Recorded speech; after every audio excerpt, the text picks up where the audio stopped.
Hey guys, tonight we're going to time travel into a life you probably wouldn't wish on your worst enemy a single day in the shoes of a Viking woman, but not a shield maiden charging across a battlefield in slow motion with Hollywood lighting. No, tonight, it's the real version, the one with frostbitten toes, screaming infants, goat poop, and a kind of exhaustion you feel in your soul. You're not just going to imagine it, you're going to live it hour by hour, ache by ache. And fair warning, you probably won't survive this. Not without crying at least twice, possibly while holding a dead fish. So, before you get comfortable, take a moment to like the video and subscribe, but only if you genuinely enjoy what I do here. And hey, let me know in the comments, where are you listening from, and what time is it right now? Now, dim the lights. Maybe turn on a fan for that soft background hum, and let's ease into tonight's journey together. You are not awake, not really. You are pulled awake, dragged by the sound of something wet and sharp and high pitched. Your youngest child crying again, for the third time. You blink open your eyes to see your own breath, a fine mist floating in the dark. There's no fire left in the hearth, just ember-scold red glimmers that barely light the ceiling beams above you. You don't sleep in a bed. You sleep on a raised wooden plank with old furs and itchy wool stuffed with straw. It's not cozy. It's damp. The fur smells like the goat it used to be, and the straw smells like the floor beneath the goat. You hear a second sound. Not a baby this time, a goat bleating. Louder than you'd like, because you already know what's coming. The goat's full. It needs to be milked, or it'll start kicking, pacing, maybe even chewing the rope again. And if it escapes and eats the hay again, you're the one who gets blamed. You sit up too fast and feel the immediate punishment. Your back screams, your knees crunch. You're 32, but in Viking years, that's practically elderly. You grab a wool shift from the hook and pull it over your head. Then your outer apron still damp from yesterday's snowmelt. No shoes. You don't sleep in them, and the fire's too cold to thaw them. They're stiff and frozen by the hearth. You'll wear them later. For now, your bare feet press against a stone floor that hasn't known warmth since last midsummer. You sidestep the toddler still snoring beside you, his head half covered in a lambskin. One foot sticking out like a warning, and you shuffle toward the sound of your goat, clutching a wooden pail, blinking through the early gray.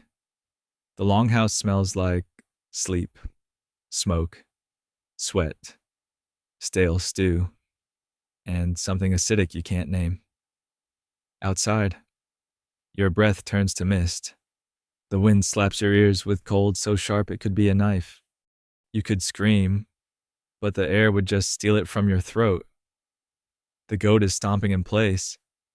Her hooves clack against the frozen ground, and she gives you that look, the one that says, "You're late." You squat beside her. Your knees already sore, and tuck the pail beneath her teats. Your fingers are stiff. They won't move right. You curse softly under your breath and start anyway. One hand, then the other. The milk comes slow at first, then in spurts, warm on your freezing skin. It would be comforting if she didn't kick midstream and send a splash up your sleeve. You smell worse than when you started. A dog barks somewhere up the hill.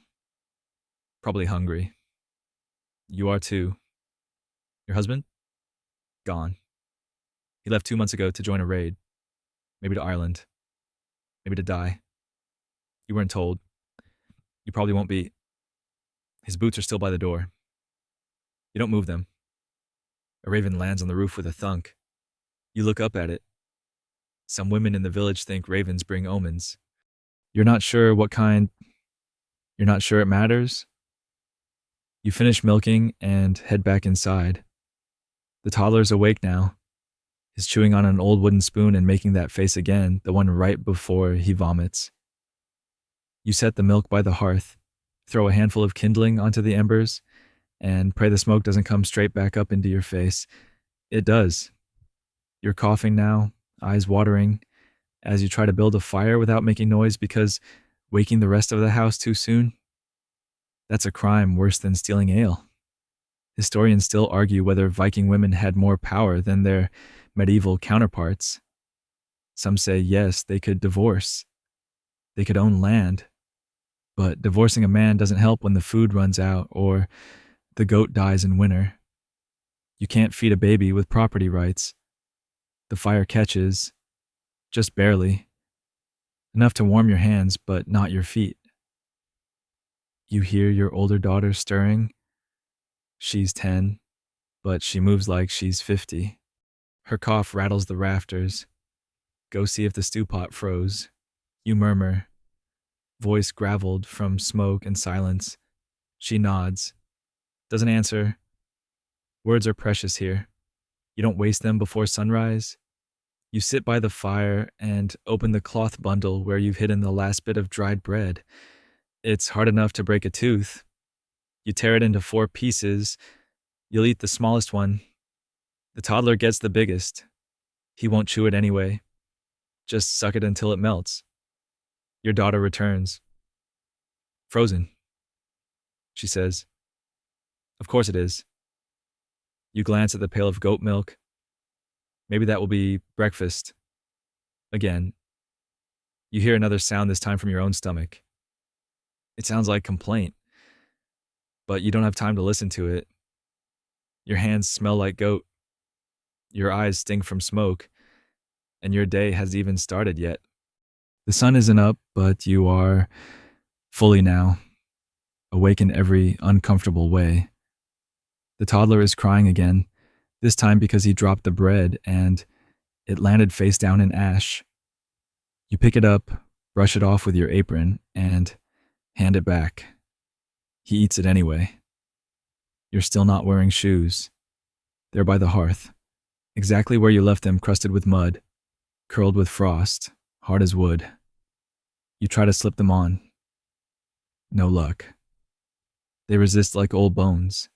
So, you press your feet into them slowly, wincing as the chill soaks through your soles. One of your toenails scrapes against a stiff edge, and you feel something crack. You won't check now. You can't afford to start your day limping. Outside the door, the cold howls. Inside, the air is barely better stale smoke, scorched broth, and the sourness of people who haven't bathed in weeks, maybe months. You've lost track. The fire's up enough now to start breakfast, which is a very generous word. There's no bacon, no eggs, no cheese, just a blackened iron pot and whatever's left in the bottom. A kind of grain mush with the consistency of wet sand and the taste of nothing. You pour a bit of water into it to soften it. It hisses and bubbles like it's angry at being disturbed. You stir it slowly. One hand on the toddler's forehead. He feels a little hot. Or maybe you're just too cold to tell. Your daughter sneezes into her sleeve. Again. You all sit on the floor near the hearth, huddled around, this insult to porridge, blowing on wooden spoons and pretending it helps. The toddler dips his in, stirs it twice, then slaps the spoon onto the ground. He laughs. You do not. You glance up at the rafters. The smoke has nowhere to go. It curls along the beams and drips down in strings, coating the thatch and hanging furs in a film of ash. You breathe it every day. You don't even cough anymore. That part of you gave up. Historians still argue whether Viking longhouses had any real ventilation. Some say the hole in the roof helped. Others say it just made it easier for snow to fall on your face while you slept. Either way, you're used to living in a chimney. You stir the pot again. It's edible now, which is the best you'll ever get. You scoop out portions small, because there's barely enough to stretch to dinner. If there even is dinner. The food stores are thinner this year. Your husband left early to raid. Said he'd bring back grain or salt or silver. He brought back nothing so far, not even news. He might be dead. He might just be drunk in Jorvik. You eat fast. The porridge scalds the roof of your mouth. Doesn't matter. Heat is rare, and you take it where you can. Once breakfast is done, the real work begins. The toddler needs changing. There are no cloth diapers. You use moss and wool and try not to think about it too much. You wash your hands with melted snow. It doesn't help. Then, the animals. Again. Your daughter watches the toddler while you head back out to the barn, if that word even applies to this lean-to made of leaning wood and prayers. There's more smoke in there, somehow, from the pile of half-dried manure you keep for fuel. It burns slowly, like a warning. You check the goats. One has kicked loose a board and is nibbling the straw meant for insulation. You yell. It blinks at you, unrepentant. You shoo it with a broom, fix the board with your bare hands, and get a splinter deep under your fingernail. That one makes you wince, maybe even swear under your breath, but not too loudly. Not near the barn. Some women say the gods don't like cursing near animals. You feed the chickens. They peck at your boots like angry little drunks. You steal one egg and slip it into your apron pocket like a thief. You'll give it to the toddler later. He needs it more than you. There's no such thing as idle time. Once the animals are fed, you return to the longhouse, grab your basket of unwashed wool, and start sorting it for spinning. The lanolin still clings to it thick, greasy, and smelling faintly like livestock. You pick out burrs, beetles, and bits of dry dung, one by one. Your fingers already ache. This is the part most outsiders forget. They think of Viking women as fierce and respected, and sometimes, yes, that's true. But you don't feel fierce. You feel like a walking list of chores, a vessel for milk, labor, and expectations. You hear your daughter humming. It's off-key, but sweet. She doesn't know better. She still thinks this is normal. That everyone lives in cold smoke and scrapes dried stew from wooden bowls. You want to tell her something, anything comforting, but your tongue feels dry, and your jaw is tired from clenching. You work in silence instead, twisting wool between your fingers. The motion is automatic now. A loop, a pinch, a pull, a roll, over and over, like your own heartbeat, but duller. A mouse scurries across the rafter above you. Your daughter points. Name him? You sigh. Has probably just visiting. Don't feed him. She grins anyway, calls him Grim. He probably has a family too. You try to ignore the rumble in your stomach. You don't eat again until sunset. The toddler is asleep now, curled like a kitten on a bed of folded furs. You take a deep breath. Try to let your shoulders drop. The fire's burning okay. The goats are quiet. No one's died yet today. That's something. And the porridge, it's hardening in the pot like mortar. Later, you'll have to chip it loose with a knife. You rub your hands together and look outside. The sky is still gray. The sun's not even fully up. You don't get to rest just because the toddler's asleep and the goats aren't screaming for now. That's the trap. The moment you sit still too long, something will go wrong. That's the law of the Viking longhouse. And sure enough, it happens fast. There's a crash just outside the wall. Thud. A bleat.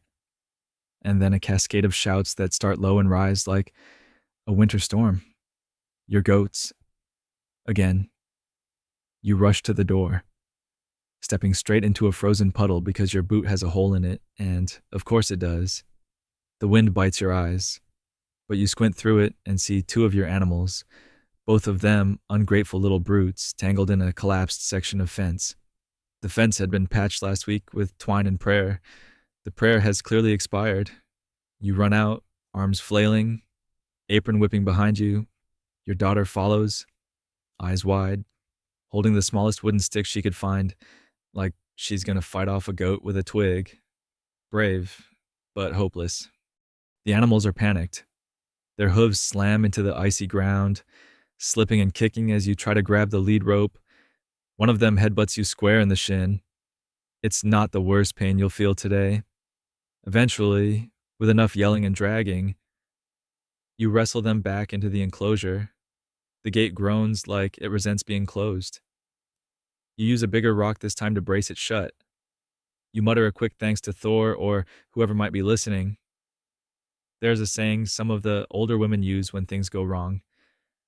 The gods test the strong. But you're starting to think the gods are just bored. Inside, your daughter has resumed humming.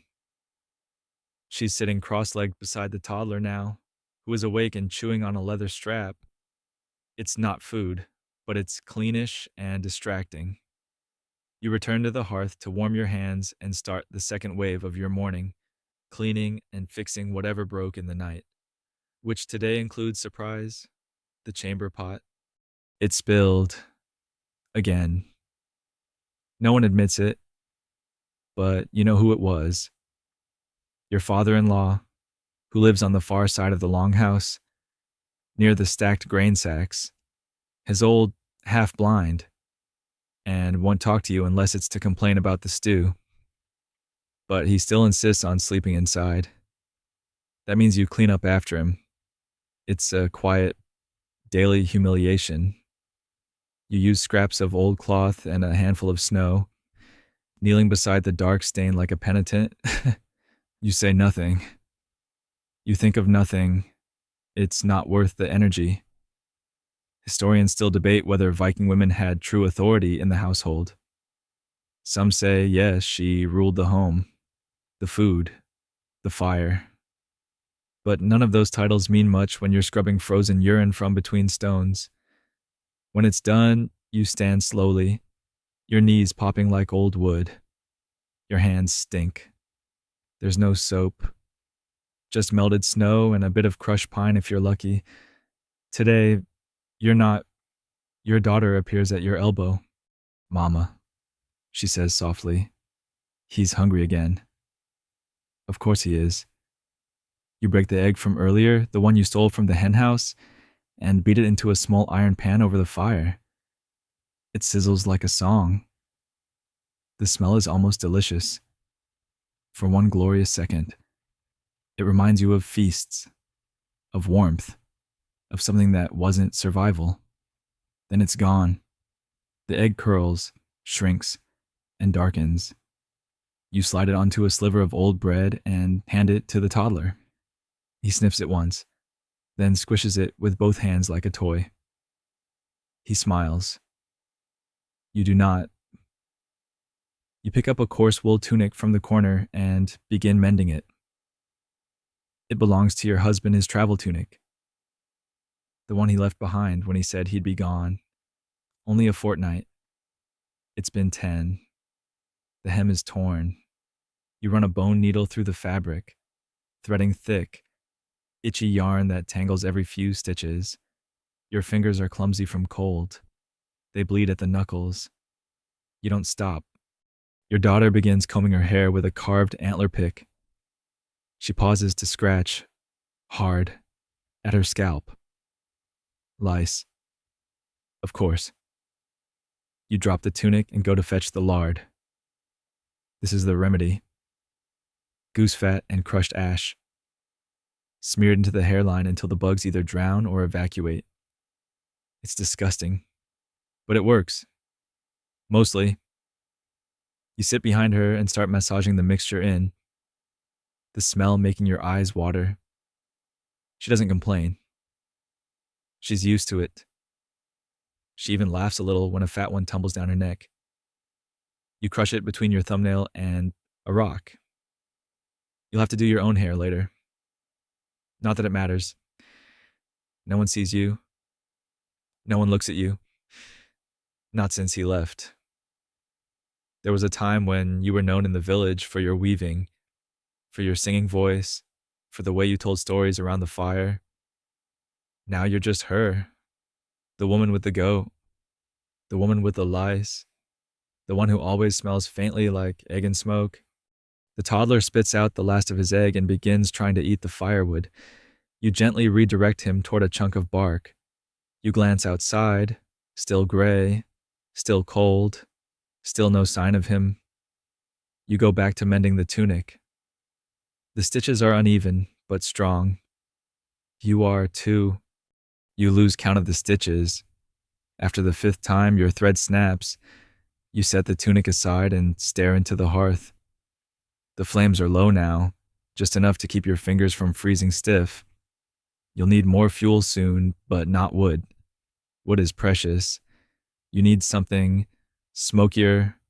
You rise slowly, knees aching from the cold floor, and step outside again. The barn leans slightly in the wind, its slats groaning like old bones. You grab a wicker basket and head toward the manure pile. Because yes, today's next chore is collecting fuel made of animal dung. You're not gathering it fresh, that's too wet, too foul. You want the older patties, dried and crusted from weeks in the sun and snow, hardened into usable bricks that smolder slow and long. They'll choke the house with smoke, yes, but they'll also keep your toddler's toes from turning blue. You call that a win. You use a flat paddle to lift the pieces. They flake as you move them, filling the air with a smell that's partly earthy, partly something unspeakable. A gust of wind blows dust into your eye, and for a second, you wonder if that counts as an offering to the gods. You load the basket, lift it with both armsits heavier than it looks, and trudge back to the longhouse, shoulders hunched. Inside, the baby has fallen asleep again, face nestled in your daughter's lap. You smile, just a flicker, and begin feeding the dung onto the fire. Thick black smoke pours out almost immediately.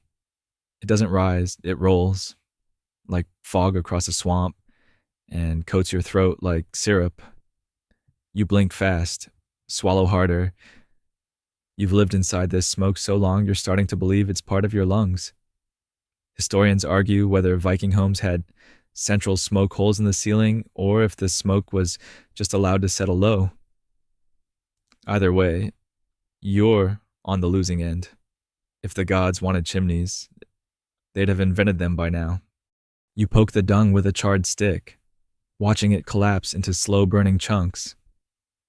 The heat is satisfying, in the way pain becomes comfort when it's the only thing you have. Now that the hearth is fed, you turn to the next task, preserving food. There is no refrigerator. There is no salt left, not enough for meat. Anyway, what you do have is a fish head, just the head, and we draw a bucket. You pull the lid off the barrel. The smell hits you like a slap. Fermentation, rot, sea and smoke, and something that may or may not be alive. You've been trying to make rackfisk fermented trout, a family recipe passed down from your husband's side. It is, in his words, an acquired taste. In yours, barely edible unless you're desperate. And you're desperate. You fish the head out with a wooden fork and gently place it on a wooden slab near the fire. It needs to be dried now, slowly, for days, until it's tough as boot leather and slightly less flavorful. You can't help but laugh softly, because this is dinner prep now. Cooking is no longer a joyful act. It's a defense mechanism, a way to avoid starvation by taking unholy textures and turning them into chewy fuel. The toddler stirs and lets out a noise you recognize. Not a cry, not quite, but close. Hal's gonna throw up.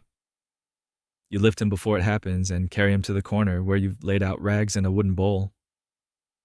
You don't flinch when it happens.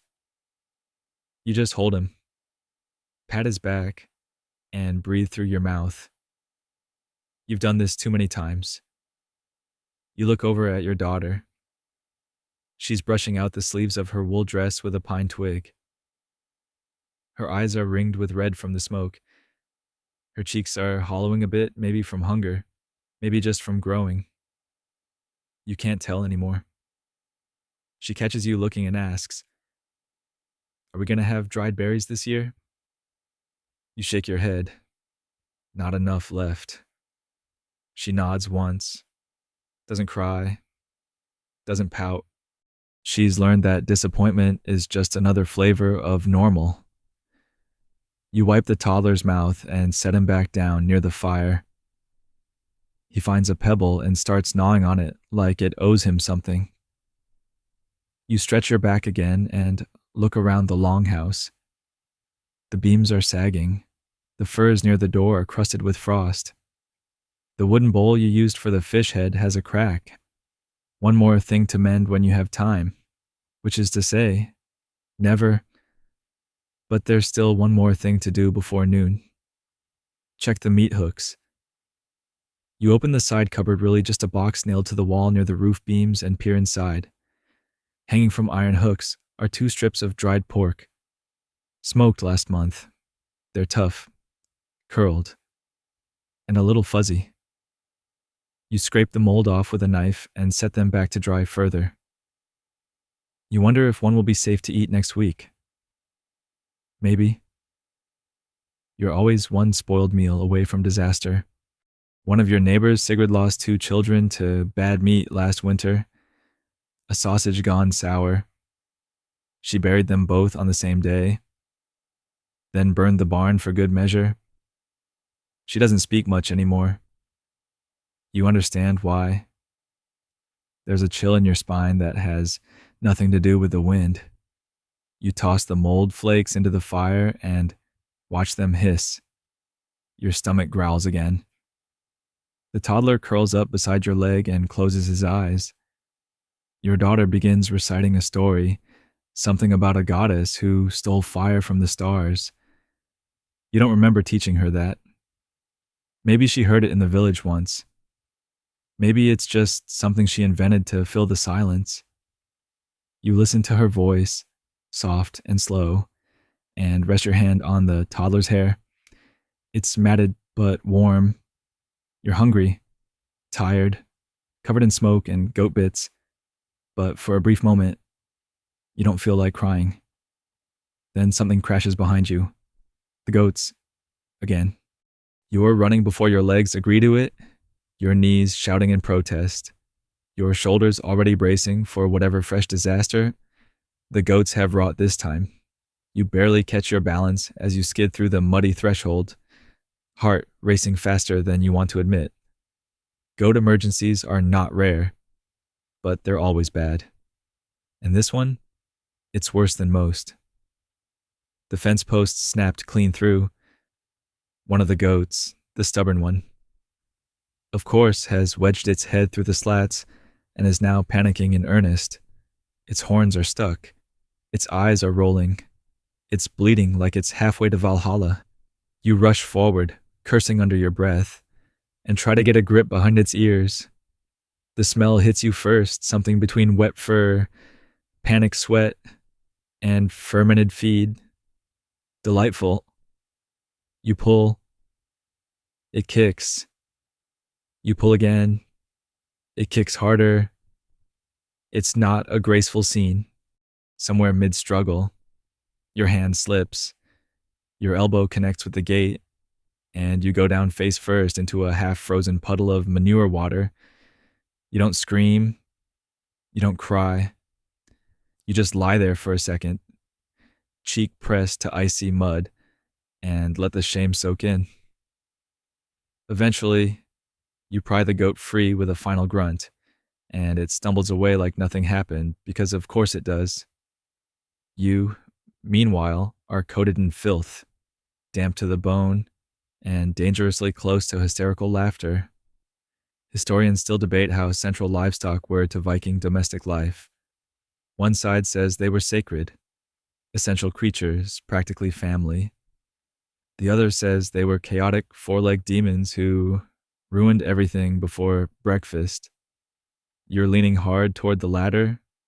You drag yourself back to the house, one shoe squelching, one lost somewhere in the puddle. Inside, your daughter tries not to laugh. She fails. I told you that goat was evil, she says. You nod grimly. Next time, I feed her to the Jotnar. She giggles and hands you a dry rag. You accept it like it's a royal gift. There's no time to clean yourself properly. The fire's dying again, and you need to boil water for laundry, if you can call it that. You fill the pot and start the long, slow heating process. You'll wash your dress first, since it now smells like despair and wet goat. But of course, there's no soap, just wood ash steeped in water. Lie. It stings the skin and smells like acrid smoke, but it's the best you have. You step outside with a wooden tub, break the ice on the wash barrel, and plunge your arms into water cold enough to make your bones scream. You can't breathe. Your fingers go stiff instantly. It takes all your will not to hurl the tub across the yard. You just scrub harder, trying to convince yourself the pain means it's working. The dress barely lightens. The stains are ancient, maybe from last season, maybe from last childbirth. You're not sure anymore. A dog barks somewhere beyond the tree-lined yawn of the neighbors, maybe, or something worse. You pause, tub halfway dumped, heart thudding. Because out here, wolves are a real problem. They come closer in winter. They smell weakness. They know the houses with children. You glance at the tree line. Nothing moves, but still you feel watched. You hurry the wash, wring the dress with frozen hands, and haul the tub back toward the longhouse, your body shivering from the inside out. Inside, the toddler has found the fish head from earlier. No, you shout, snatching it away just as he opens his mouth. He looks at you, betrayed. His lower lip quivers like you've stolen his favorite toy. You hand him a carved wooden spoon instead. He chews it with quiet resentment. Your daughter stirs the fire. Mama, can I make stew later? You want to say yes. You want to believe she's ready. But the last time she tried, she accidentally used the tallow candle instead of animal fat, and everyone had diarrhea for 2 days. Maybe tomorrow. You say gently. She nods. No offense taken. Just tomorrow. You hang the dripping dress on the rafter above the hearth, hoping the smoke will dry it before nightfall. It won't, but you can hope. You take a moment now to glance out the door. Still no husband, still no messenger, still no word. It's been 10 weeks. You're not sure what to hope for anymore, that he's alive and trying to come back, or that he's died somewhere warm. You turn back to the toddler, now quietly drooling into a pile of shredded bark. He looks up at you, cheeks pink from heat, eyes glassy from exhaustion. You pick him up, rest him against your chest, and sway. Just a little. The longhouse creaks. The wind moans low, as if warning you that the worst part of the day hasn't come yet. And it hasn't, because now it's time to spin wool.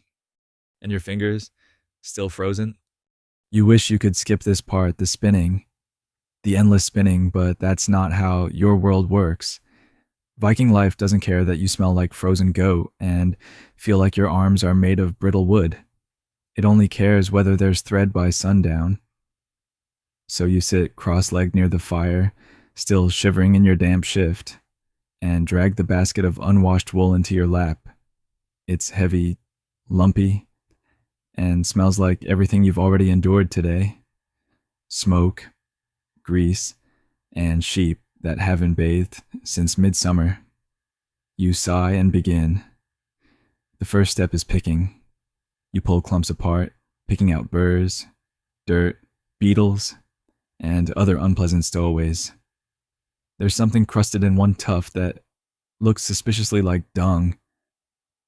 You flick it aside with practiced disgust. This is the glamorous part of textile work. Then the carding, running 2 wooden paddles with spiked surfaces back and forth to straighten the fibers. It's loud, repetitive, and exhausting. You card the same handful of wool over and over until it's fluffy and tamed unlike your own hair, which has turned into a bramble since yesterday. You glance across the room at your daughter. She's braiding straw together, practicing for the time she'll have to do this exact chore day after day. She doesn't know yet how deep the ache can go, how thread can feel like a chain. Finally, you reach the spinning itself. You draw the fiber down slowly with one hand while the spindle twirls with the other, stretching the wool into a thin, even line. Your fingers tremble with cold and fatigue, but your movements are automatic. You've done this so many times. You could probably spin in your sleep. Actually, you have. Once your daughter caught you with the spindle in your lap, nodding off, still twisting thread. She'd laughed until she cried. You laughed too. Then you cried for real. But only when she wasn't looking. Historians still debate how much wool a Viking household could produce in a season. Some say it was enough to trade, enough to clothe a family through 3 winters. Others argue it was barely enough to keep everyone from freezing, because when everything must be handmade, everything costs hours of your life. You spin 3 skeins before your fingers lock up. You rub them against your thigh, trying to coax the blood back in. The joints feel sandy, like the insides are lined with grit. You take a break not because you want to, but because your body gives you no choice. You stand, stretch your back, and instantly regret it. A sharp twinge shoots through your lower spine. Maybe from lifting firewood wrong yesterday, or from birthing 2 children with no help and no rest. Who knows anymore? You wander to the door for some air. The cold smacks you like it's personal, but at least it's clean, unlike the smoke-thick air inside. You breathe in through your nose, out through your mouth, slowly, carefully. Then you hear it. A whisper of footsteps in the snow. You squint into the trees. Nothing. Just the skeletal shapes of birch trunks and patches of fading daylight. Maybe it was a fox, or a neighbor, or something worse. Out here, fear comes in many forms, and most of them are quiet. You go back inside. The toddler's awake and wailing now. You check his forehead. Still warm, still breathing. That's something. You rock him gently while your daughter begins sorting the firewood. You hear her mutter a song under her breath, something old. Something half remembered from a festival that feels like it happened in another lifetime. Your spindle rolls to a stop beside the hearth. The thread it carries is rough but usable. You'll dye it later, with plant roots or crushed lichen, or if the gods are kind of beetle or 2. But first, you have to fix the loom, because the back beam snapped 2 days ago when the toddler tried to climb it, and you haven't had time to repair it. You kneel beside it now, inspecting the split wood. The break is clean, but awkward. You might be able to brace it with a dowel and some sinew. If not, you'll have to take it apart completely, and that means losing a week's worth of thread. You bite your lip, consider your options. Then your daughter says, "Mama, the bucket's leaking again." Of course it is. You abandon the loom, walk to the water barrel, and lift the wooden bucket. There's a hairline crack down one side. It drips rhythmically. You grab a sliver of pine and wedge it into the gap, jamming it tight. They'll hold for now. Everything's for now. Your life is a series of temporary fixes on top of ancient problems. A patch here, A splint there, a pot with a crack, a wall with a gap, a soul with too many bruises to count. And yet you keep moving. You sit back down, scoop the spindle into your lap, and keep spinning. Thread for tunics, thread for blankets, thread for trade if there's ever anything worth trading. The sun has shifted now. The shadows stretch across the longhouse like dark fingers. You hear a distant caw of a raven. You try not to read into it, but you still glance at the door. Still no sign of him. Still no word. You lower your eyes back to the woolen spin, because if you stop, everything else will too. You lose yourself in the rhythm again. Pinch, pull, twist, repeat. The spindle spins like a little world, and for a moment, it almost feels meditative. Almost, until something crawls across your forehead. You freeze. You know what it is before you even brush it away, because you've felt it before. Many times.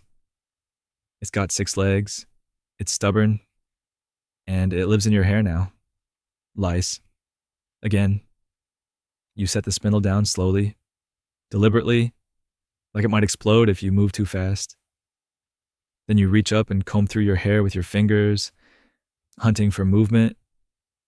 You find a few fat ones, adults, comfortable. They've built a whole village up there. You sigh, long and deep, and go straight for the goose fat jar. It's crusty at the edges and smells like something that once lived under a bridge. Still, it's what you have. You scoop a dollop with 2 fingers and start working it into your scalp. Your hair darkens immediately, turns stringy and slick. It drips a little down your neck. You rub harder, massaging it in, wondering how many times you've done this since autumn. Too many. Historians agree lice were a constant part of medieval life. Viking combs made of bone have been found everywhere, beautiful carvings that were basically weapons in the war against itchy heads. But those combs? Rare. And usually owned by the wealthy. You don't have one of those. You've got a chicken bone toothpick, a pine twig, and a prayer. Your daughter walks over and silently hands you the lye powder. She knows the drill. You mix a pinch with water and start scrubbing behind your ears, muttering softly under your breath. You get them too? You ask. She shrugs. Only when you're busy? You pause. I'm always busy. She nods. I know. The quiet truth of that lands like a stone in your chest. But you don't cry. That's not allowed during delosing. You glance over at the toddler. He's poking at something on the ground. A flea, maybe, or another lice cousin. You wonder briefly if your whole family is just a buffet for parasites. You finish coating your hair and wrap it in a rag. You'll rinse it later. Maybe. If you remember, now comes the combing. You sit cross-legged again and start dragging the antler pick through your hair, pulling, snagging, sometimes wincing. You pull out dead ones, some live. A few fall into your lap and twitch. You crush them flat with your thumbnail against a smooth rock you keep by the hearth for exactly this purpose. It's the kind of thing you never thought would become routine. And yet, here you are, Viking woman, mother of 2, killer of lice, queen of goose fat. After an hour of grooming, your scalp stings, your fingers are sticky, and your dignity is somewhere outside with the goats. You step outside for air again and feel the wind try to scalp you, but you know what's worse than lice? Bath day. You've been putting it off, but you can smell yourself now. And not in a romantic wood smoke and earth sort of way. No, this is layers of sweat, ash, sour milk, and something vaguely herbal that's gone wrong. You gather your supplies, a bucket of melted snow, the lye mixture, and a handful of crushed juniper if you're feeling fancy. Today, you are You take it all behind the house, where the wind whistles and the ground is crusted in frost. You strip down quickly, gritting your teeth as the air scrapes across your skin. It's like being slapped with ice and shame. Then the water. You pour it in sections chest, arms, legs, back gasping every time. You scrub fast, like you're trying to erase your whole outer layer. The lye burns a little, especially where your hands are cracked. But the juniper helps. The smell almost masks everything else. Almost.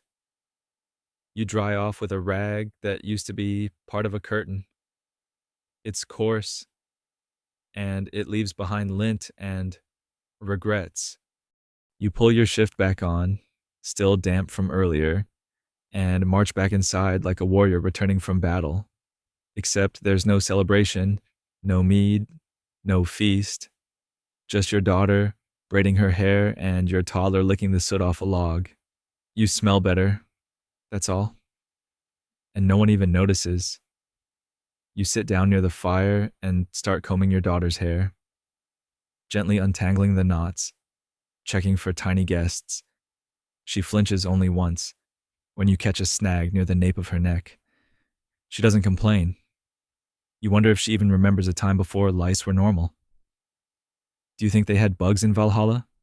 She asks suddenly. You pause. No, not in Valhalla. Good, she says. Then I hope I go there. Your hand hesitates. Then you keep combing. The fire crackles. The smoke rises.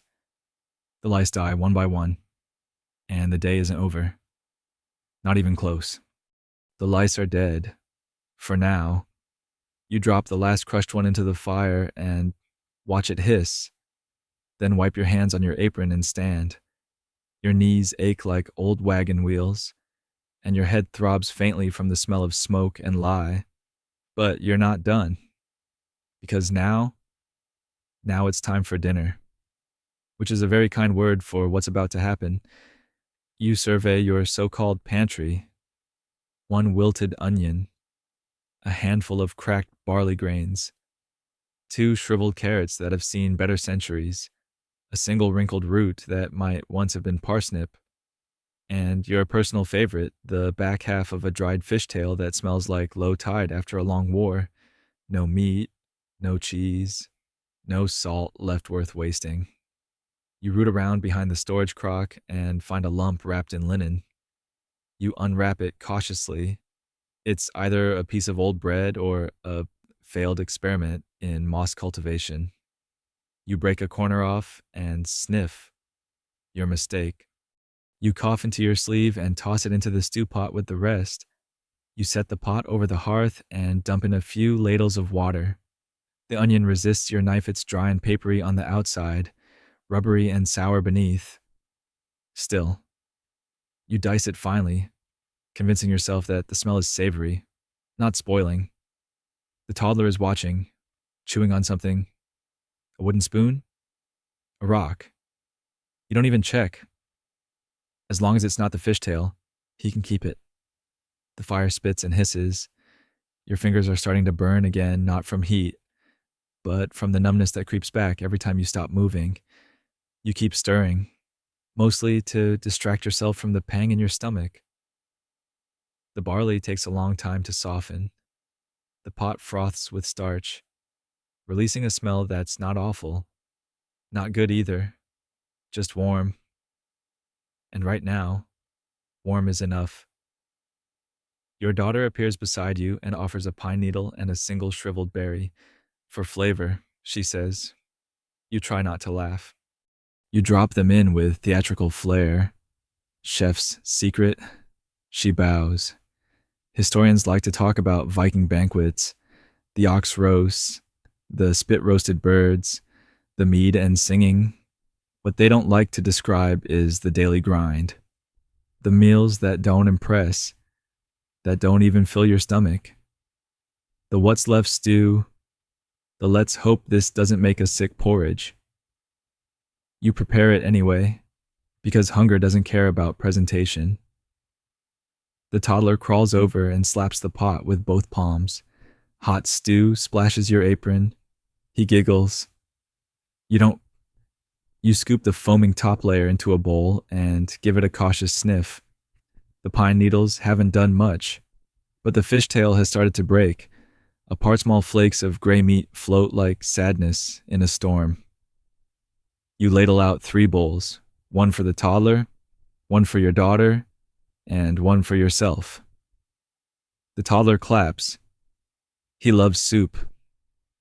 Or maybe just clapping. Your daughter takes a careful sip, nods. It's better than last time, she says. High praise. You reply. You blow on your spoon and take a taste. It's warm, watery, vaguely oniony, a ghost of fish at the back of your throat. Not good, but not awful enough to spit out. You eat slowly, carefully, making every bite last. Every chew feels like a victory. Every swallow pushes back against the growing hollowness in your gut. The toddler finishes first. His bowl is more on his face than in his belly, but he seems proud. Your daughter offers him her crust. He eats it like he's never tasted food before. When the bowls are empty, you set them by the hearth and reach for the Reagan old tunic sleeve, frayed at the edge and blackened from years of scrubbing. You dip it into the wash basin, still lukewarm, and begin cleaning each bowl in turn. No soap, of course. Just hot water, a dash of lye, and brute optimism. As you scrub, you glance outside. The light is fading fast now, not just fading, but collapsing. The kind of darkness that does ease in gently. It drops, like a trapdoor, and swallows the world in one breath. And that's when you hear it. Footsteps, fast, uneven, crunching in the icy ground just beyond the longhouse. You freeze. Your daughter's eyes snap to yours. Is it him? She whispers. You don't answer. Not yet. You move slowly to the door, poker in hand, and listen. The steps stop just shy of the wall. A pause. That's a new sharp knocks. Your heart stutters. You push open the door and peer out. It's not him. It's your neighbor's son. Maybe 12 years old, cheeks red from cold, breath coming in short bursts, his carrying a bundle wrapped in fur. He holds it out. For my mother, he says. She thought you might be short on food. You accept it like treasure. Inside the wrap are 4 curled pieces of dried fish hard, smoked, sharp-edged, but safe. You could cry. Tell her thank you, you say. He nods. She said if your goats get out again, she's keeping one. Deal. You reply. Meaning it. He grins and disappears into the dark. You close the door and latch it with the heavy timber. The wind picks up. The smoke inside thickens. The longhouse feels smaller. You add the fish to your stores, right beside the sack of barley now half empty and the nearly useless hunk of old bread you almost fed to the fire. You light a tallow candle. It flickers nervously, casting long shadows against the walls. The children are quiet now, full, sleepy. Your daughter braids her hair slowly. The toddler hums a strange tune, half lullaby, half nonsense. You sit back and watch the fire. Let the warmth soak in. Try not to think about tomorrow. Then you hear barking. Low, distant, then closer. Multiple dogs. Angry. You rise again. Dogs don't bark like that for fun. Something's moving out there. You tell your daughter to hold the baby. You grab the poker again, step toward the door. Wait. The barking fades, then stops. Silence. Not peace, just absence. You listen for a long time. The candle drips wax onto your knuckles. Nothing comes, just the wind. You shut the door again, wedge the rock beneath it. Check the latch twice. You look around. The fire is dying. The stew is gone. Your hands smell like lion fish, but everyone's still breathing. And that, in Viking life, is called a good day. The longhouse is quiet now, still, but not peaceful. Peace suggests comfort, and there's nothing comfortable about sleeping beside a dying fire and the persistent smell of boiled onions and goat. The toddler is curled in your lap, his face smudged with soot and dried stew. His little body radiates a soft warmth that makes you feel, just for a second, like a person instead of a machine. You stroke his hair gently. It's greasy but familiar. You don't remember the last time you washed it properly. You glance over at your daughter. She's half asleep, hunched against a sack of straw, trying to stay warm without using the last of the wool blankets. She's being considerate, and you hate that. She shouldn't have to think like that at 10. You shift the toddler aside and begin the bedtime routine again.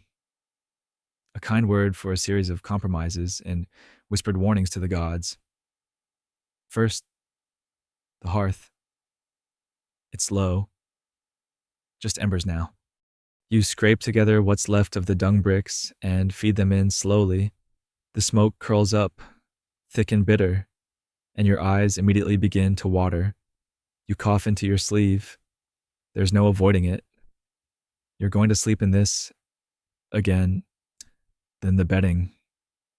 There's no clean anything. The furs are crusted with months of ash and sweat. The straw pokes through in places. One side is damp from the toddler's last accident.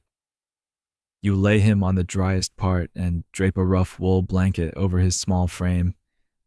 It's got holes, but it's better than nothing.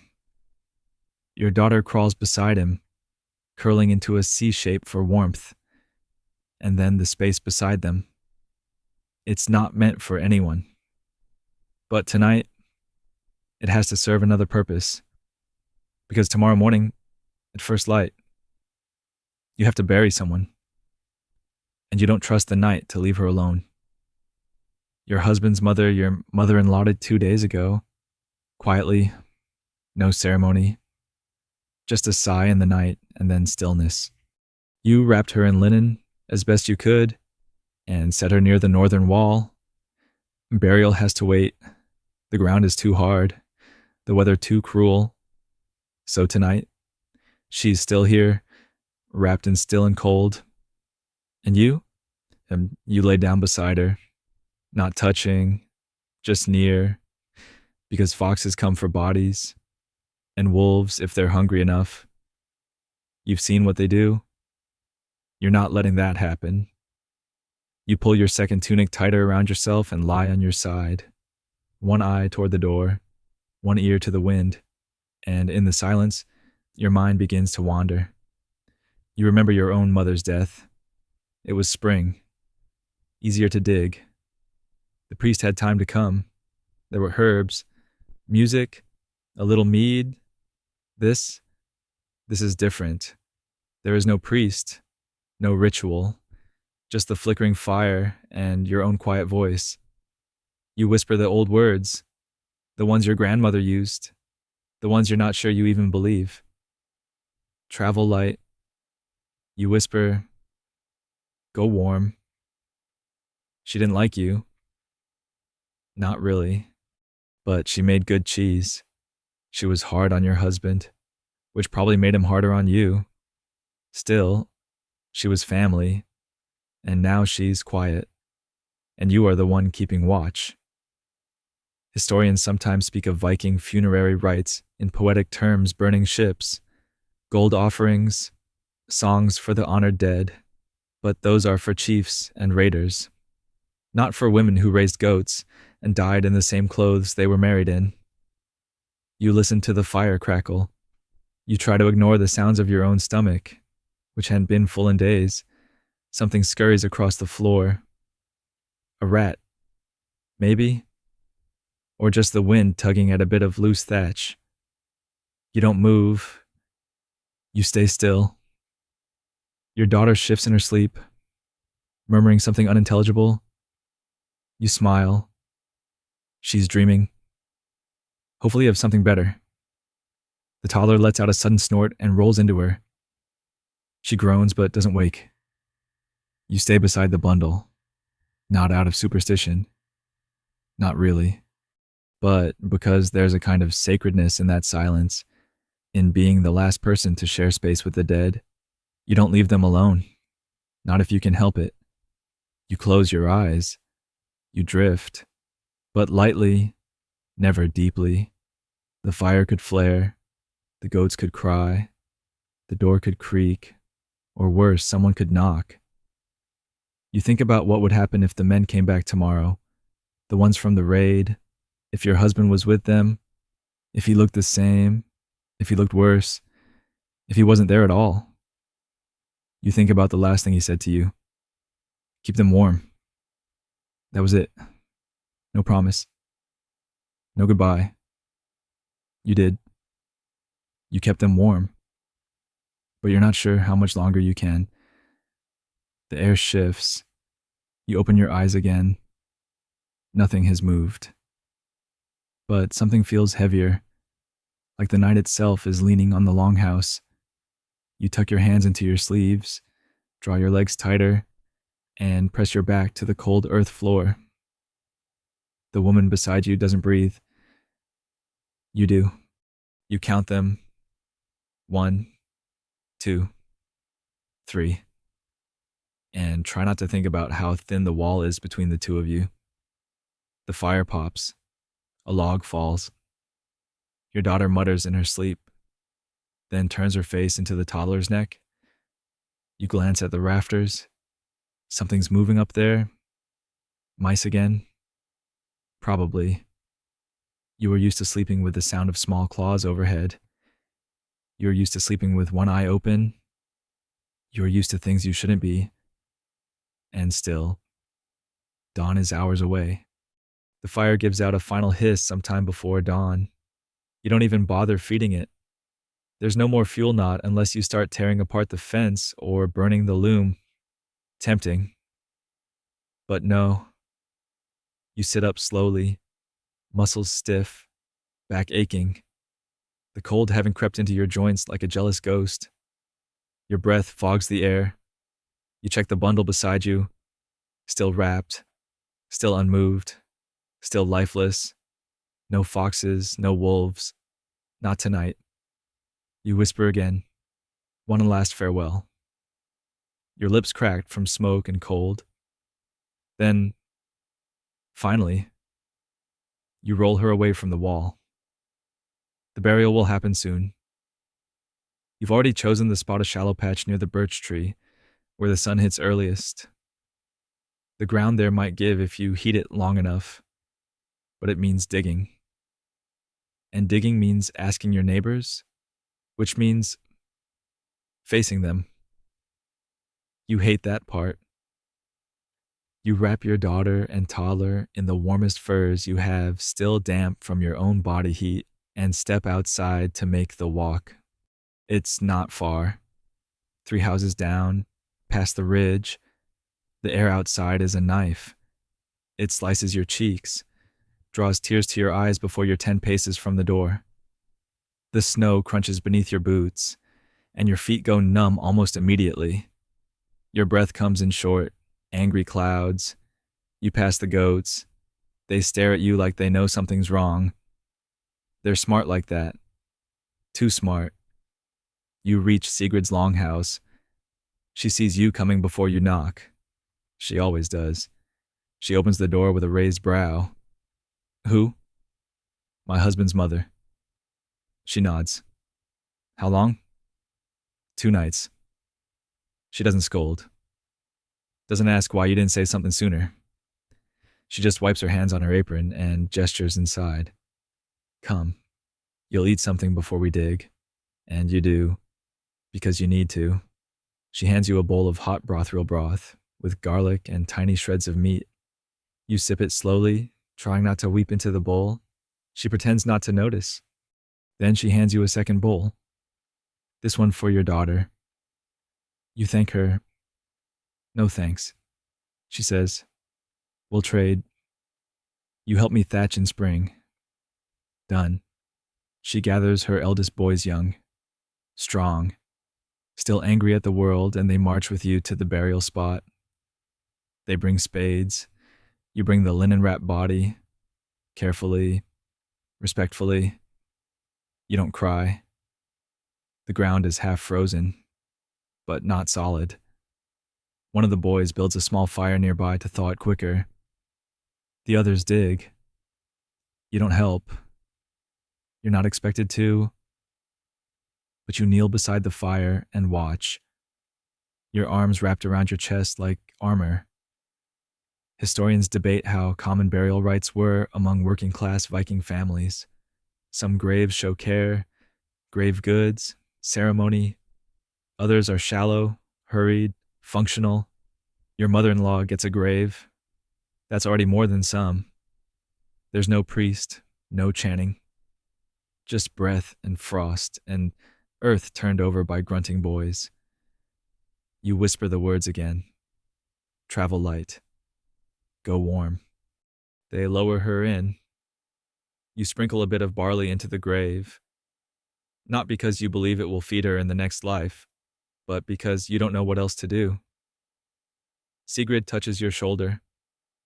Her hand is rough, but it stays there. I'll check in tomorrow, she says. You nod. They cover the body, smooth the earth, press a few stones on top. Then they leave. You stay. Just for a minute. The wind rustles the birch branches. The sun glints off the snow like broken glass. You exhale, long and slow, and walk back to the house. Inside, the toddler is awake and chewing on the same chewed spoon. Your daughter is trying to distract him with a string of wool. You give her the second bowl of broth. She takes it with both hands like it's sacred. You sit beside them and finally remove your boots. Your feet are bloodless, colorless, aching. You stretch them toward the now cooled hearth and lean your head back against the wall. You think about how quiet it was at the grave, and how quiet it is now.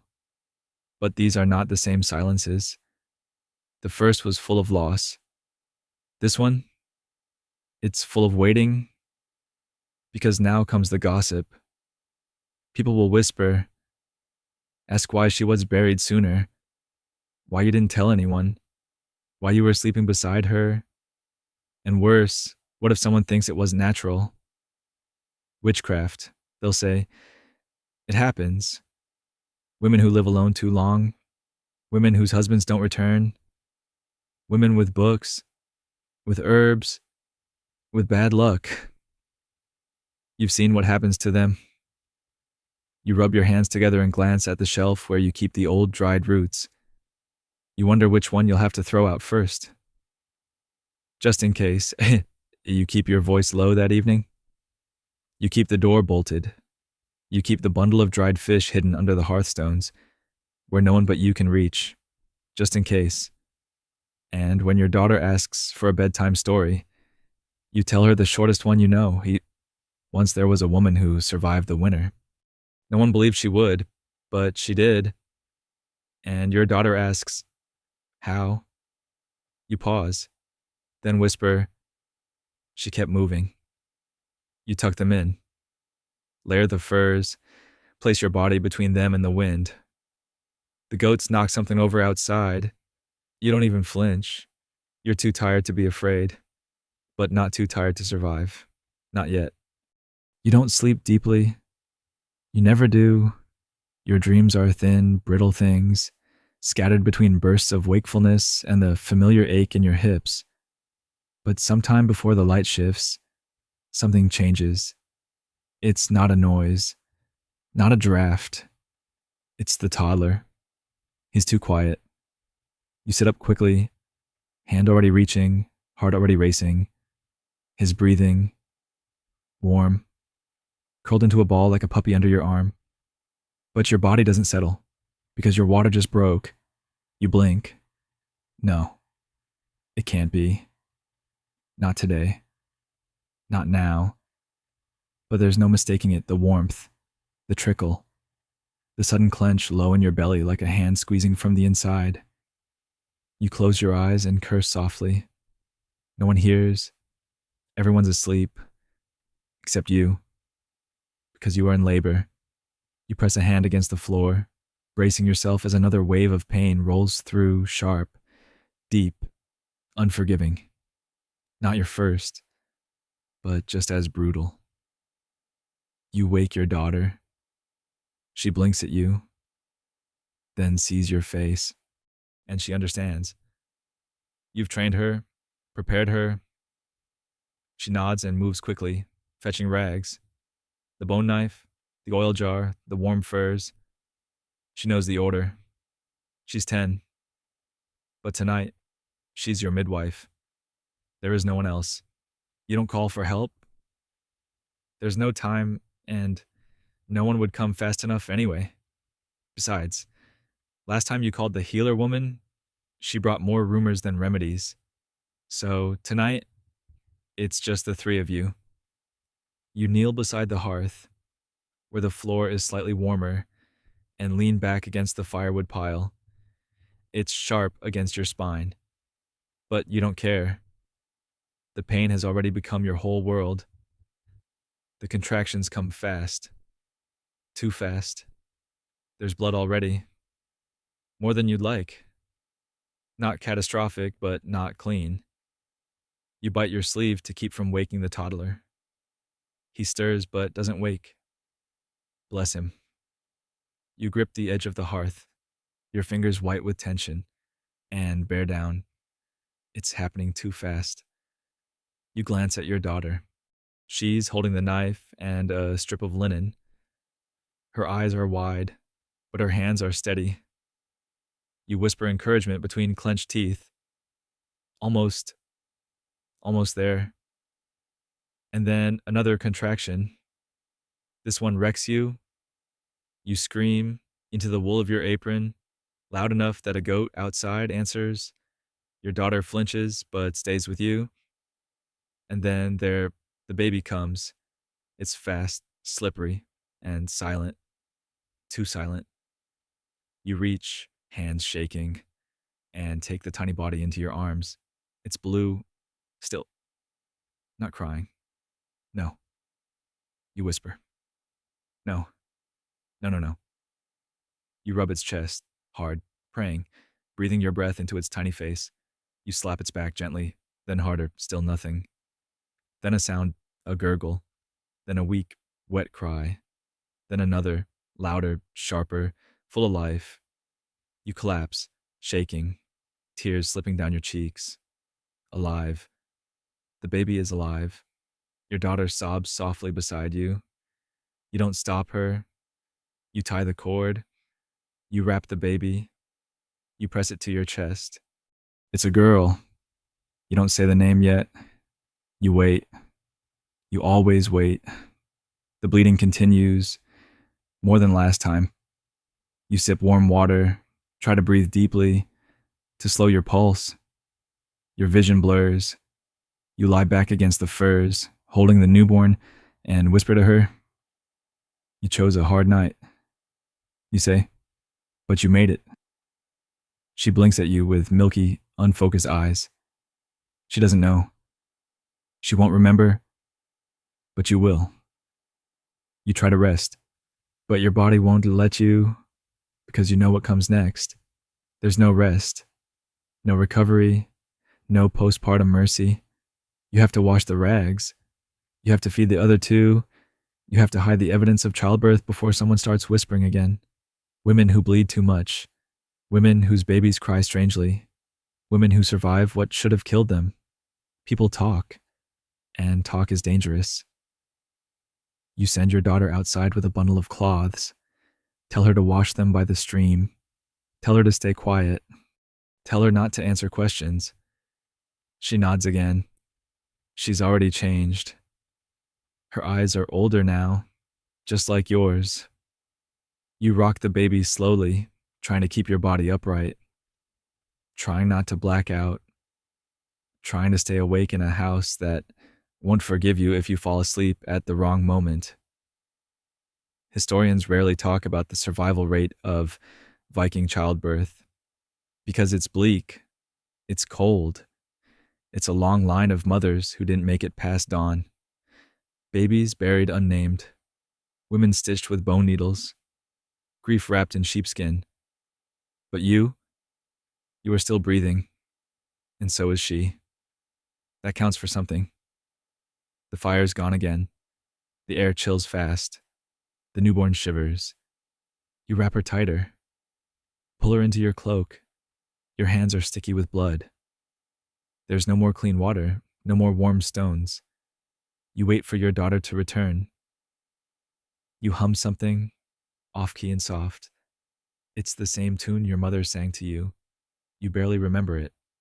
But somehow, your voice finds the melody, and your daughter returns with rags stiff from frost, and your toddler stirs, rolls toward you, and the baby sighs a sound so tiny, it almost breaks you. You made it through, but the sun still hadn't risen, and the day hasn't even begun. The sun finally rises, but it doesn't bring warmth.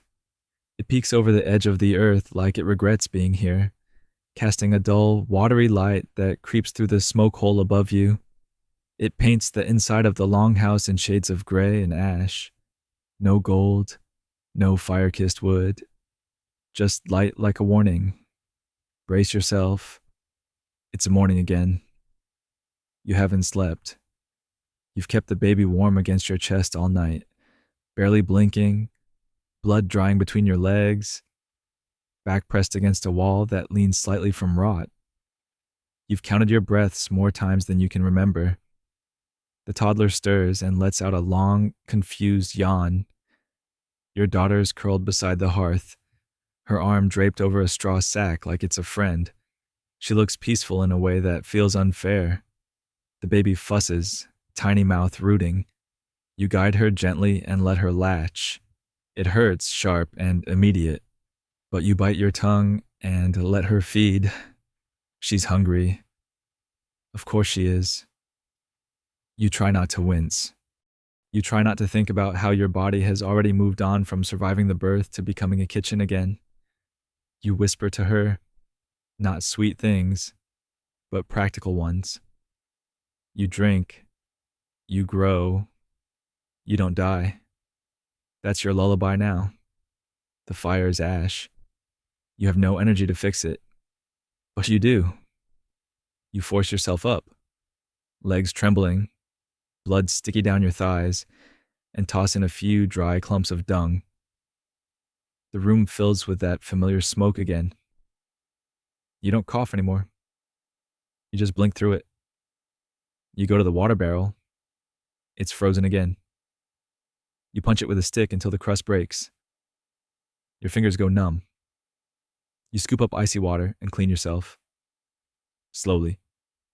As best you can. You don't have time for pride. There's a ragged strip of linen left. You wrap it between your legs. It holds barely. Then the noise begins. The wind howling through the thatch. Louder than usual. A wail, almost. You look up. Frown. Not just wind. A storm's coming. Your daughter wakes. Yawns. It's loud. You nod. Bad weather. Might be days. Which means no visits, no supplies, no hunting, no fishing, no chance of word from anyone. You'll be alone here, just the four of you now. You gather what you can barley and dried fish, one hidden carrot, and start a small stew. It's a joke, really. The pot is too big for what's inside it. But you stir it anyway, because rituals matter more than ingredients. The toddler plops down beside you, clutching a bone from last night. He gnaws at it with great purpose, as smiling. It almost hurts to see. You kiss the newborn's forehead, whisper her name for the first time, just to yourself. You still don't say it aloud. Not yet. Your daughter starts brushing her hair.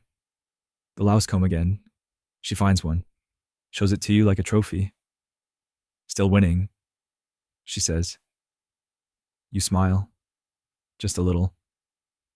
Then the door creaks, but not from a visitor. The wind is getting inside now, through the cracks, between the boards, under the threshold. You press your hand against it. The draft pushes back. The storm is closer. You patch the door with furs, wedge a sack of ash against the gap. The house groans. You whisper again to the walls like they're friends. Hold. Just hold. Historians still debate how well Viking homes insulated during deep winter. Some say they were ingenious layers of turf, thick wooden beams, shared body heat. Others argue the reality was simple. They were cold. You endured. You are enduring. The baby fusses again. You rock her with one hand while stirring the pot with the other.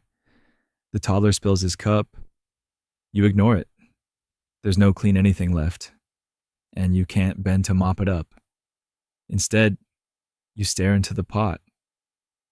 And for a moment, something in you breaks, because this stew looks exactly like yesterday's, and tomorrow's, and the one after that.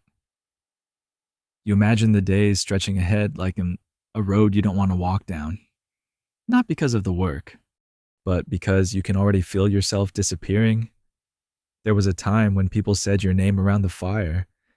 Now you're his wife, her mother, the one with the goats. You scrape the bottom of the pot. Careful, your daughter says gently. You'll burn it. You nod.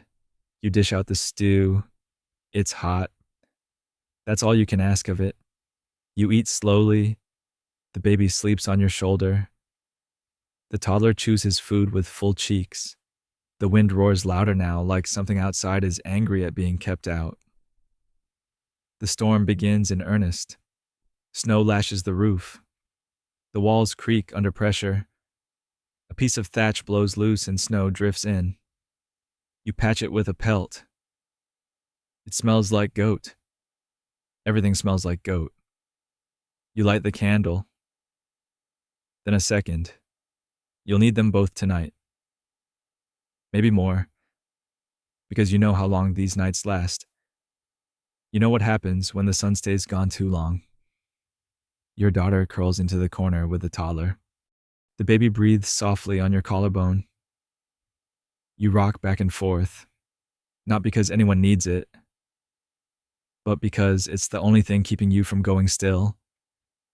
And you can't go still. Not yet. The storm doesn't stop. By morning, the door won't open. It's not stuck, it's buried. You test it with your shoulder once, then twice. The second time, the boards groan but don't budge. You push again, harder. Nothing. Just resistance. Just pressure. Like the world outside is pressing down on you, daring you to try again.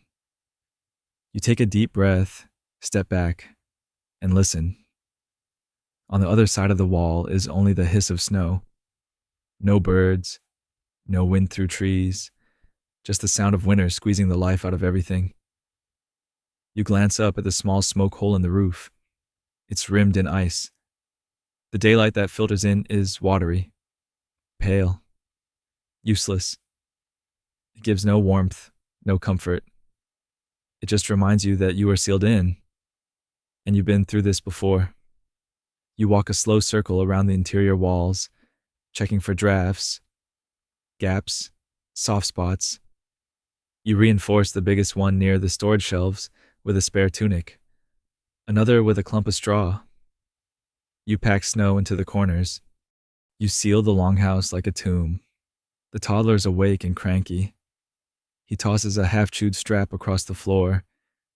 Your daughter retrieves it, tries to hand it back, but he screams. You don't react. You're too tired to react. The newborn is still latched to your breast. Her tiny fingers grip your tunic like it's a lifeline. Maybe it is. You try not to think about the food, but you can't help it. You count in your head: 1 full barley loaf, 3 hands of dried fish, a chunk of old cheese too tough for chewing, and enough snow to melt into 3 pots of water. That's what you have? That's it. You sit near the fire and stare at the stew pot. It's empty. It's been empty since yesterday, and you've already burned the ladle for kindling. You begin again. You gather what's left: a palmful of barley, a few fish flakes, and 1 parsnip so shriveled it looks like a finger. You peel it slowly, slicing away the black spots, pretending that if you cut small enough, you'll have more. Your daughter appears at your elbow. She offers a single piece of lichen. From the wall, she says, tastes bitter, but it's green. You take it like it's treasure. She sits beside you, knees to her chest.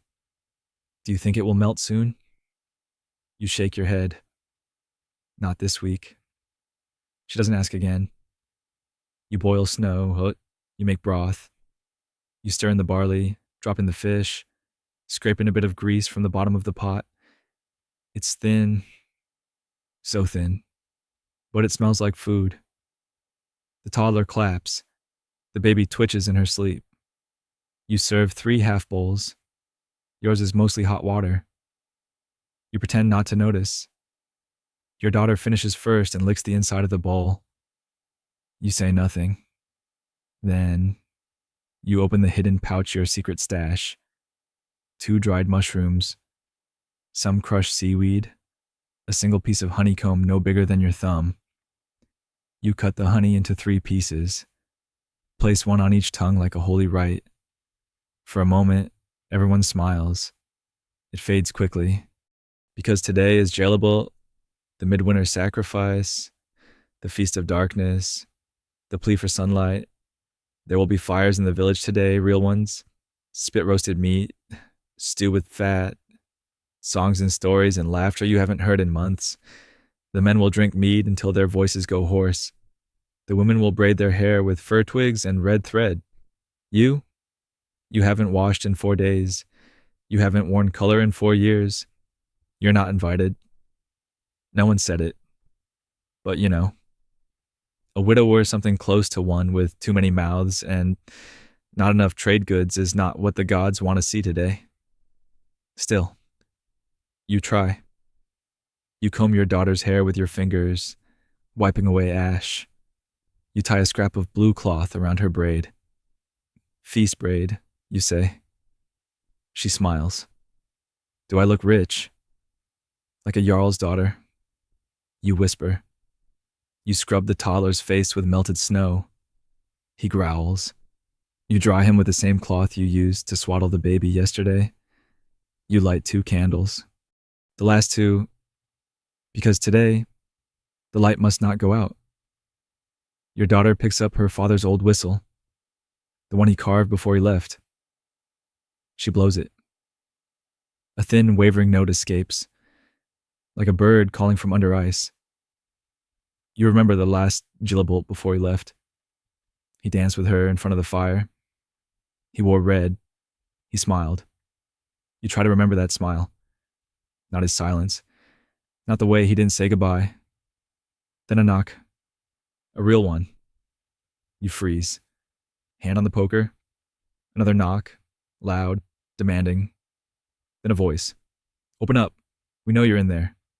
Male. Slurred. Familiar. Your heart drops.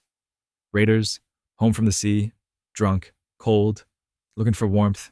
And you're the only door in this part of the village with a fire. Let us in, another voice shouts.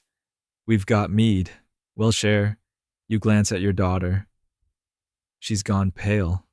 You mouth. Quiet. She gathers the toddler in her arms and backs toward the storage sacks. The baby wakes and begins to fuss. You hush her, gently, rocking fast. The door shudders as they push it. You hold the bar in place with your own body. Go away, you whisper. Go away. One voice says, just a little warmth. We won't take much. But you know better. You know how hunger twists men, how alcohol unravels the last thread of decency. Another push, the latch creaks. Then, mercifully, footsteps, laughter. They move on, for now. You don't breathe again until 5 minutes pass. You relight the fire, add another stool leg. You pick up your baby, kiss her forehead, say her name aloud for the first time. It tastes real now. You gather your children and sit in a circle. The wind howls. The snow screams. You hum. An old feast song from when you were a girl. Your daughter hums with you. Your toddler claps. The baby breathes. The candles flicker. The soup is gone. The men didn't get in. And you are still here. The candles have burned down to stubs. You scrape wax from the floor and press it into a lump, trying to shape something usable for tomorrow. There is a tomorrow worth lighting. One stub is enough for half an hour, maybe less. The other has drowned its own wick. There will be no more candles after this, no more wax, no more fat, no more light but the fire, which burns lower each hour, fed by smaller and smaller sacrifices, the leg of the bench, the lid of a storage chest, part of the ladder to the loft. You burn things you used to value. You burn your future to survive the present. You haven't been outside in 2 days. You don't even know if it's still snowing. You don't check. Your world has shrunk to a single room. One fire, 2 children, a newborn, and you've stopped counting the hours. The sun hasn't risen in any meaningful way in days. There's just a faint, smudged silverness behind the smoke hole around midday. And then it's dark again. Always dark. Your daughter starts sleeping more. Too much. At first you think she's just tired. Then you realize it's something worse.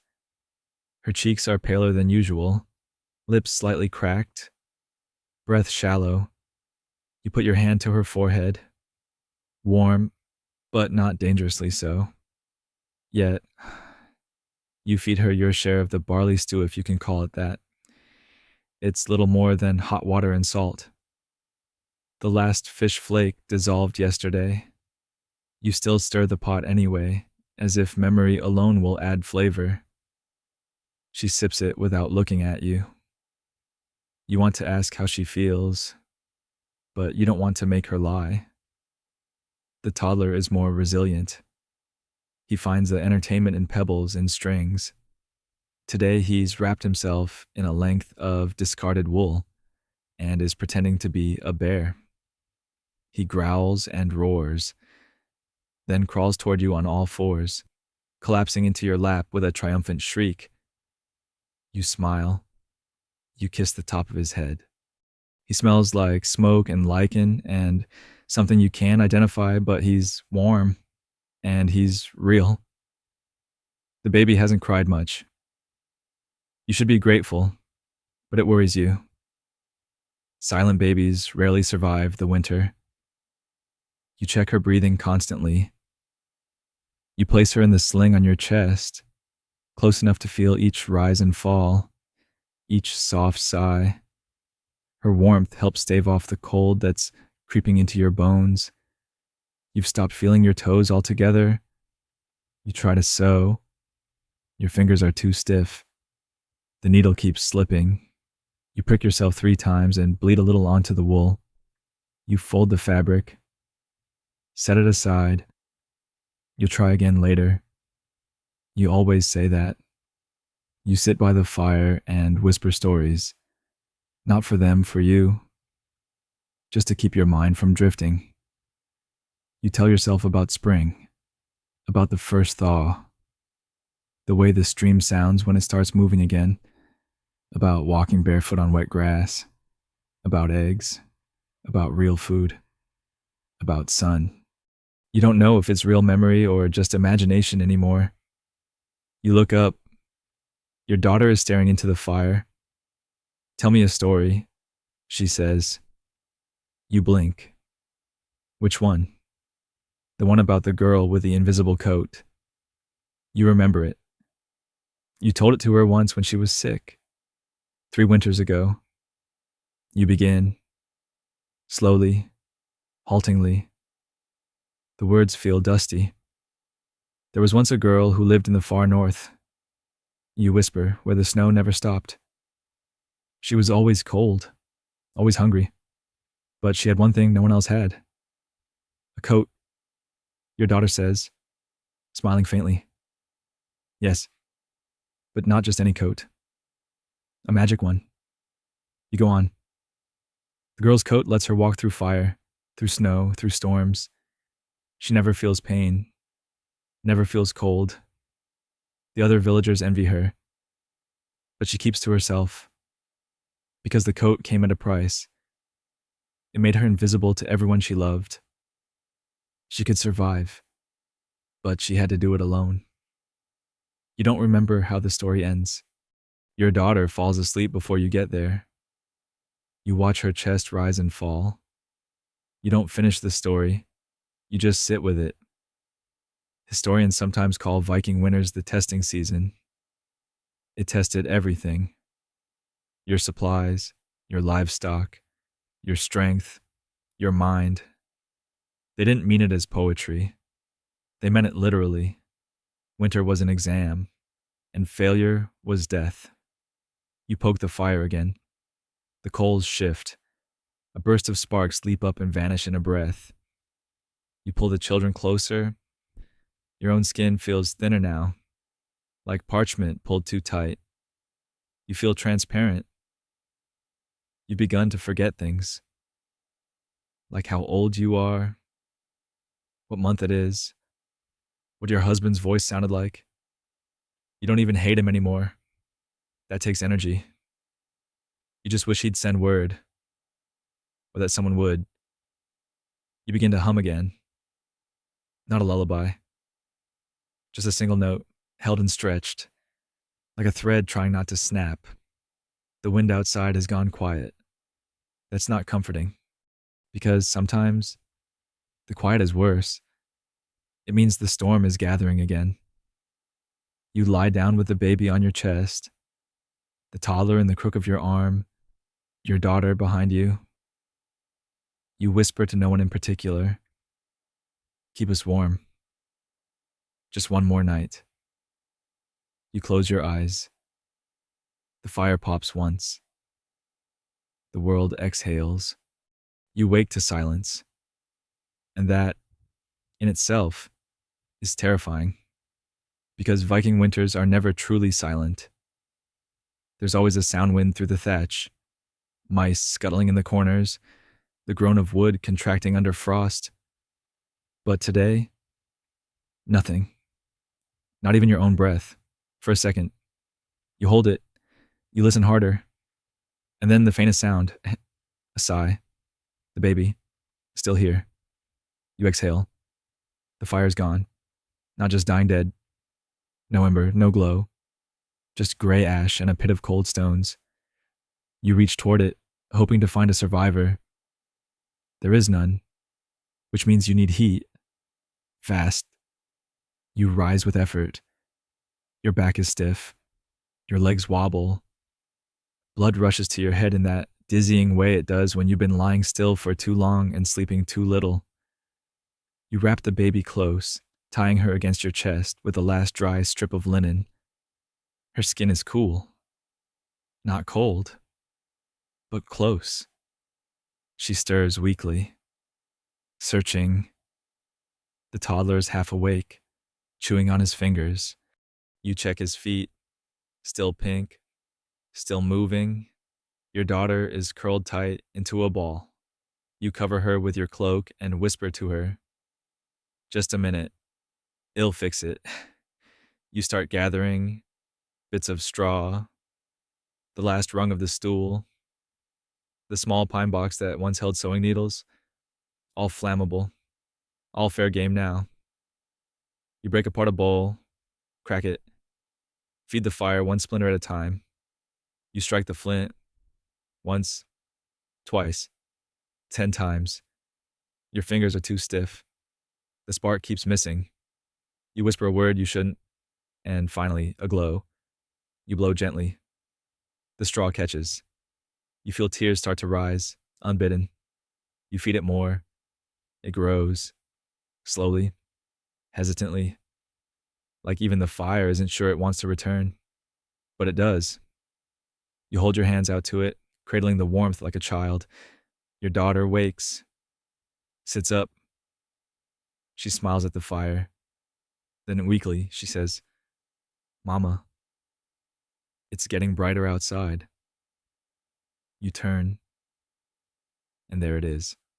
Through the tiny window slat near the roof light, not the soft smudge of dawn you've come to expect, but actual golden light, sunlight. You rush to the door. The snow is still there, packed and heavy, but it's melting. You see drops sliding down the inside of the frame. One lands on your lip. You taste it. It tastes like survival. You grab the shovel blade. You start digging not with force, but rhythm. Scoop, toss, scoop, toss. You clear enough to wedge open the top of the door, and when you do, the world is changed. The snow is dazzling, untouched. The sky's blue. Birds are back 2, maybe 3, darting from branch to branch like miracles with wings. The air is still freezing, but it smells different. Wet earth, pine, possibility. You go back inside, and you know what today is. It's the first day you can breathe again. You light a second fire. You boil water. You clean the ragged floor. You sing while you work, not loudly, not well, but with sound. You mix what's left of the barley with the saved lichen and fish scrap. It's a better meal than you've had in days. Your daughter eats 2 bowls. The toddler dumps his, but only because he's excited. The baby cries for milk, and you give it without flinching. Later, you open the back door. The goats are alive, hungry, furious, but alive. One of them charges you. You dodge, laugh, and slap its side. "Nice to see you too." You mutter. You fill their trough with thawed water, scatter what's left of the hay, and promise them more soon. You scan the tree line. No men yet. No messengers. No sign of him. But you don't feel panic. You feel endurance. You feel what it's like to outlast something. You gather more snow to melt, stack fresh branches, ration what's left. You sit by the fire that evening with all 3 children pressed against you. Your daughter asks, "Do you think the worst part is over?" You don't answer at first. Then you say, "The worst part always ends." That's how you know it was the worst. She nods, accepts that. You all eat slowly. You all sit quietly. You all survive. That night, for the first time in a long time, you fall asleep not afraid of dying in it. Let yourself feel the silence now. The fire is warm. The children are sleeping. The storm has passed. Outside, the snow glows faintly under the first soft moon in days. Inside, the longhouse creaks not from strain, but from settling, from resting. You sit still in the flickering light, every muscle softening, every breath slower than the last. You've lived through more than you thought possible. You've lost things. You've given everything. But tonight, you've gained something rare. Stillness, not peace, not yet, but a glimpse of it. There's a gentle sound coming from the cradle, the baby sighing in her sleep. Maybe dreaming of spring, though she's never seen one. You close your eyes. You feel your heartbeat in your hands, in your spine, in the floor beneath you. The world is not quiet, not entirely, but the noise is kinder now. The wind outside and screaming, It's whispering. The rafters no longer groan, they breathe. You breathe with them. Let it all fall away. Let your mind walk out into the snow-covered forest where nothing is demanded of you. Let your footsteps fade behind you. Let the cold kiss your cheeks without hurting. Let your eyes close, not in fear, but in relief. You are no longer fighting the night. You are simply part of it. You did it. You made it through. Sleep well. Viking woman. Sleep warm. Sleep full of the silence you earned. End of story. Sweet dreams.